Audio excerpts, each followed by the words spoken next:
The finale of Game of Thrones was a mess. Not the worst episode of the season, but for me, the most disappointing. I've never made a video like this before, so I'm not quite sure what you should do. I've got a list of my complaints in front of me, but overall, this will be a rant. Like many of you, I'm not happy with how this finale went. So here are a lot of my problems with the final episode of Game of Thrones. Go and do your duty. All the fucking walking. Why in the series finale of this show do we dedicate so much of the runtime to watching people walk from place to place silently? We see Tyrion walk through all of King's Landing and then the entirety of the Red Keep. We watch Jon walk the complete length of a courtyard, only to then have to watch him walk up every single step of this stairway. The episode is an hour and a half long, and so much of that time is padding and filler. Speaking of walking, what happened to Arya's horse from the end of episode 5? One of the most upsetting things about this episode was the realization that the entire reason they abandoned Jaime's character arc this season was so we could have this scene of Tyrion being sad. We get a scene where Daenerys recites the speech Bane gives from The Dark Knight Rises. Gotham! Take control! Take control of your city. This is the instrument of your liberation.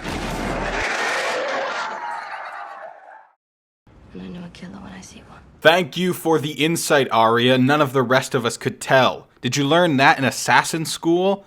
Oh, hey, by the way, class, if someone flies around on a dragon and kills hundreds of thousands of people, they're a killer. Fuck you. Okay, why is there a 7-minute long scene in which Tyrion attempts to convince Jon that murdering hundreds of thousands of innocents is bad, and Daenerys is bad for doing so? Don't you think Jon would want to arrest or kill Dany after what she's done himself? Isn't that more in line with his character? I mean, am I totally off base here? And no, I don't buy the argument that he's having difficulty because he's in love. That's stupid. Oh, and quick aside, anyone who was still supporting Daenerys after episode 5, I want you to think back on how you felt when Stannis burned one innocent child to death. And I want you to know in your heart that what Daenerys did was much, much worse. Objectively. So Jon kills Daenerys, and then before we get to see the aftermath, they cut away. My only guess is that they had no idea what to do afterwards, so they just decided we'll cut and do a time skip. Nobody'll care. The meeting where they decide who should be king is one of the worst scenes that this show has ever produced. There are so many things in here to complain about, but I'm just gonna pick out some specifics that made me very upset.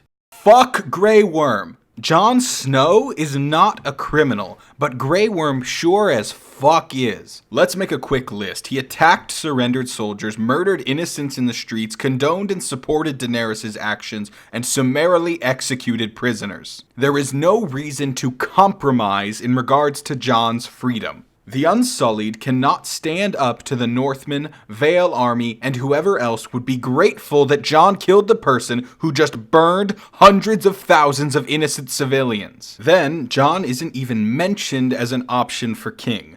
He has a far better story than Bran. Starting out as Ned Stark's bastard, he joins the Night's Watch, becomes Lord Commander, gets murdered trying to save people from the Night King and Army of the Dead, fucking comes back to life, liberates Winterfell and the North from Ramsay in the Battle of the Bastards, gets crowned king in the North, sets aside his pride to get help defeating the White Walkers, fights the Night King in the sky on the back of a dragon, fights in the battle for King's Landing, and then kills the person who murdered hundreds of thousands of innocents with dragonfire. Jon Snow is a goddamned hero to these people, and he gets nothing.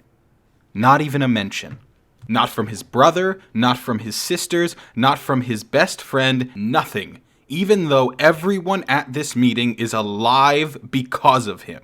And all of that without mentioning that he's the rightful heir to the throne. Jon aside, the whole meeting is strange to me as there is another living heir to the kingdom sitting in this very scene. With Dany dead and Jon ineligible because reasons, Gendry Baratheon is the true heir any way you slice it. He was legitimized as Robert's son, and clearly it's stuck as he is at this meeting representing the Stormlands. So if we follow Robert's line, Gendry is the heir. But, you may say, Robert was a usurper. The Targaryen line makes up the true heirs, especially since Dany sacked King's Landing. And that could be a fair point, except that Gendry is also next in line from the Targaryen family, because King Bobby B's grandmother, Gendry's great-grandmother, was a Targaryen princess. If you trace up the lineage, Gendry is next in line from the Targaryen family.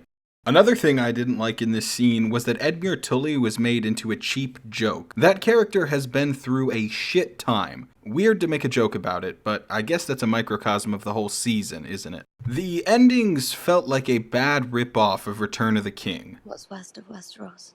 What's west of Westeros? Essos, Arya. It's Essos. The world is round. And another thing, why is there still a Night's Watch? Seriously, the Night King is dead. The Giants are dead. The Wildlings are allies of the North, and the Wall has a giant hole in it.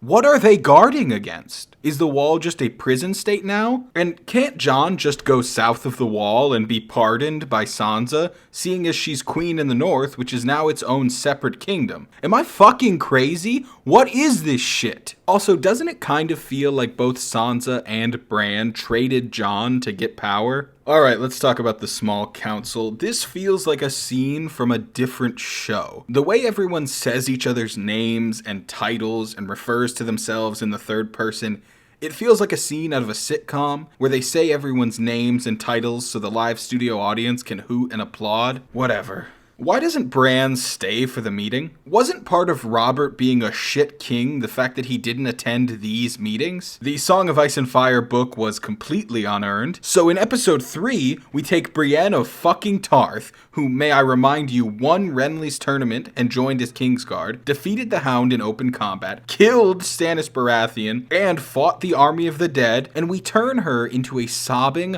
blubbering mess over a boy. And then, in this episode, we get to see her write about what a great guy he was. Fucking fantastic.